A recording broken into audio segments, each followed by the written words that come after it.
There's a certain type of person who never quite fits the social script. They're not rude. They're not trying to be different, but something about the way they carry themselves, quiet, observant, detached, seems to throw people off, especially the ones who are trying too hard to be liked. It's not that Sigma males are out to confuse anyone. In fact, most of what they do feels natural, even obvious, to them. But to fake people who rely on surface-level signals and constant validation, those same behaviors feel strange, almost threatening. They'll call them cold, distant, arrogant. But the truth is, they're just uncomfortable around someone who doesn't play the game and doesn't even acknowledge it exists. That's what makes Sigma males so hard to read and even harder to control. In this video, we're breaking down 6 habits they live by, the kind that make fake people feel exposed without a word being said, not because they're trying to send a message, but because they are the message. Let's get into it. Number 1. Not correcting people when they lie about you. When someone twists your words or paints you in a false light, it stings, even for a Sigma male. He feels it like anyone else would. But what makes his response different isn't the lack of emotion. It's the way he channels it. Instead of rushing to defend himself or confront the lie on the spot, he pauses. Not to let it slide, but to watch how it moves. He wants to see if the person telling the lie will double down, contradict themselves, or unravel on their own. So he lets the moment breathe. Fake people aren't used to that. They expect either silence or outrage, not this stillness that feels almost surgical. And that's when the Sigma asking small, deliberate questions, ones that force truth to surface on its own. No accusations, no drama, just carefully placed questions that leave no room for spin. And when the person stumbles or changes the subject, everything becomes obvious, not just to the Sigma, but often to anyone watching. What throws fake people off isn't that the Sigma ignores the lie. It's that he doesn't fight it the way they expect. He lets them talk, watches them closely, and only steps in when the moment reveals more than an argument ever could. It's not about proving innocence. It's about exposing intention. And once that's clear, no defense is even needed. Number 2. Ignoring people who suddenly treat them better after they become useful. There's a shift that happens, subtle, but unmistakable. Someone who once overlooked you, talked over you, maybe even dismissed you entirely, suddenly becomes interested, friendly, supportive. And not because they've had a change of heart, but because now they see a benefit. Most people would feel flattered by the attention. Some might even lean into it, just to feel validated. But Sigma males see something else. They see timing, motive, the gap between how someone treated them before and how they're acting now. That gap says everything. So when fake people try to reconnect or show interest after realizing the Sigma has something they want, influence, knowledge, access, they're often met with distance, not coldness, just no engagement. It's not revenge. It's not pride. It's recognition. Sigma males don't operate on surface-level gratitude. They track patterns, and if you only start treating them well once they're useful to you, they'll notice, and they won't play along. They might still be polite, still neutral, but they won't offer the same level of presence or trust. And that absence is confusing to fake people who think kindness can be traded like currency. What makes this habit hard to understand is how quietly it happens. There's no confrontation, no big moment of rejection, just a slow, steady pulling back, a choice not to invest where consistency is missing.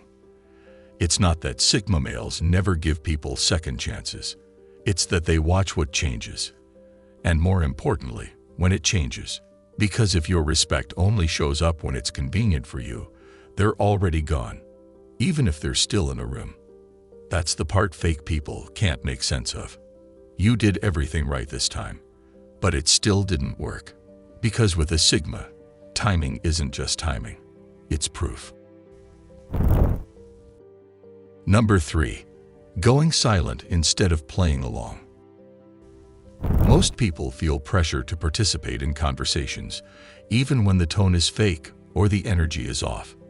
They laugh at things they don't find funny, nod in agreement just to keep things smooth, and mirror behavior they don't actually respect, all in the name of social harmony. Sigma males don't do that.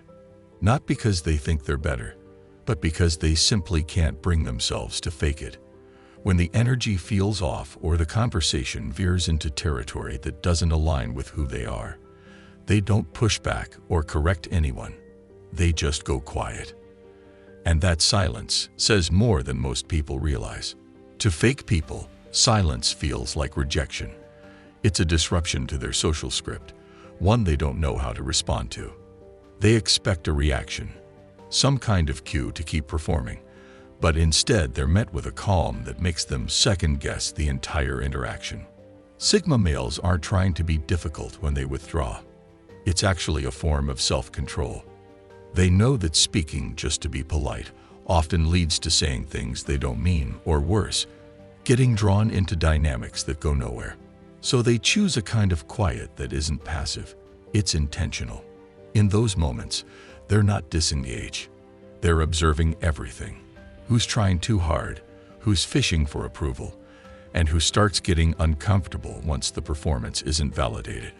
It's not a test, but it feels like one to anyone who depends on fake momentum to keep conversations alive. This habit doesn't make the Sigma male antisocial. It simply shows he's willing to let a moment fall flat rather than carry something that doesn't feel real. And in a world where so many people are afraid of awkward pauses, his silence becomes the loudest thing in the room. Not because he's trying to send a message, but because the act of not playing along, in a world built on pretending, is a message all by itself. Number 4. Saying maybe when they already know the answer is no. When most people say maybe, it's because they haven't made up their mind yet. But when a Sigma male says it, the decision is often already made. They just don't feel the need to explain it right away. This isn't about avoiding honesty or playing games. It's about reading the room and buying time to observe what happens next. Because often, the real answer to a question isn't in the question itself. It's in how the person asking it reacts when they don't get what they want right away. By saying maybe, the Sigma creates space, not just for himself, but for the other person to reveal their intentions. Will they respect the uncertainty and give it room? Or will they start pushing, guilt-tripping, or trying to change the Sigma's mind before he's even spoken it? That's where the truth comes out. This habit confuses fake people because they see maybe as an opening, a chance to convince, persuade, or manipulate. But the Sigma sees it as a filter, a way to observe without having to commit. And more often than not, once they've watched long enough, they don't even need to say no. The way the other person behaves after hearing maybe tells them everything they need to know. It's not about control or mystery. It's about using silence as a tool to separate what's real from what's performative. And once the picture is clear, the Sigma can walk away.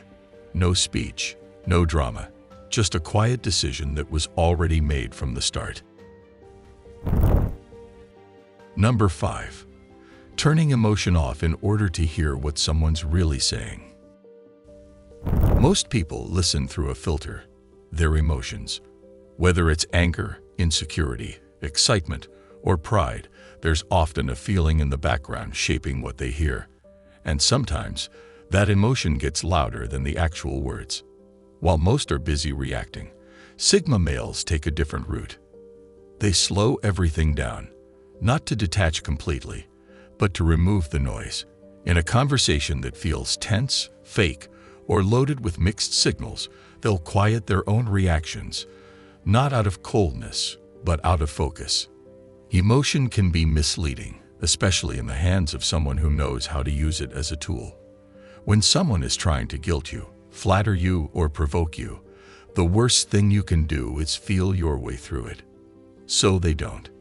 Instead, they watch how the story's being told, They pay attention to what was skipped over, which parts sound rehearsed, and where the tone suddenly changes.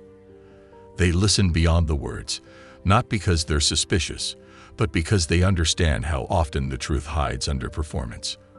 This habit throws fake people off balance. They expect emotional responses, soft validations, or predictable reactions. What they get instead is silence, stillness, and a stare that doesn't give them what they're fishing for. It's not a power move, it's clarity. And it works, because the moment you stop trying to win the exchange emotionally, you start noticing things others miss completely. That's when the real conversation begins, whether the other person knows it or not. Number 6. Ignoring compliments from people they don't trust. Compliments have power. They can lift someone up or lead them down a path that isn't theirs. That's why most people respond to praise with openness. It feels good to be seen, and even better to be appreciated. But Sigma males aren't wired to let every kind word in, especially when it comes from someone they haven't fully figured out yet. Even genuine-sounding praise can carry subtle pressure.